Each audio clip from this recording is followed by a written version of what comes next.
Cognitive behavioral therapy is probably the most common treatment for an eating disorder. It is based on cognitive behavioral therapy for depression, anxiety, and then it's applied to an eating disorder. It's very effective for all kinds of eating disorders.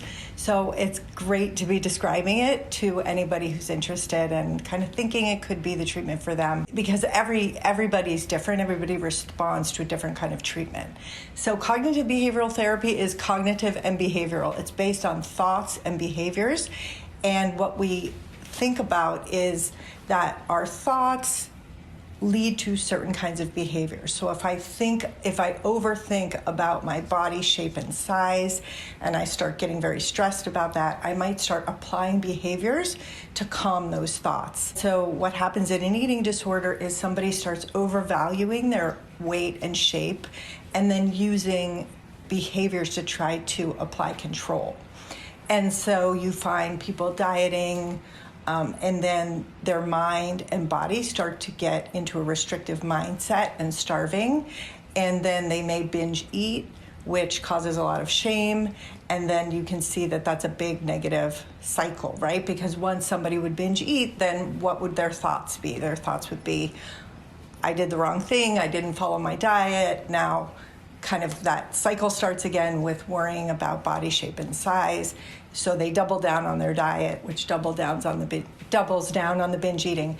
We also see compensatory strategies kick in at that point. Somebody binge eats or eats, not even binge eats, but maybe just breaks the rules of their rigid thinking, their cognitions. Then they might use self-induced vomiting or laxatives or exercise to compensate.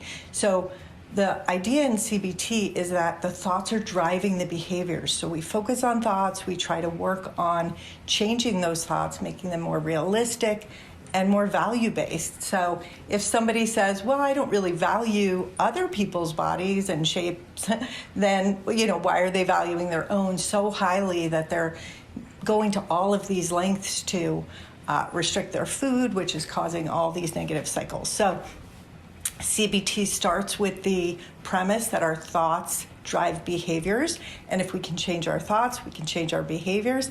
And so we're trying to help someone create kind of more normal eating, because if they can create more normal eating, their mind doesn't go into a deprivation mindset, which doesn't cause binge eating or self-induced vomiting and those kinds of things.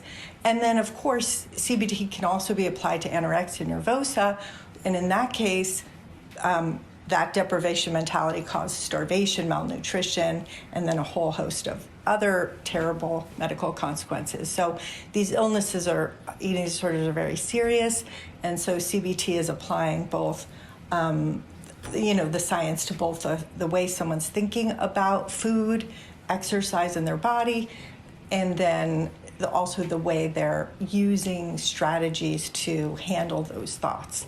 So it really focuses on both thoughts and behaviors.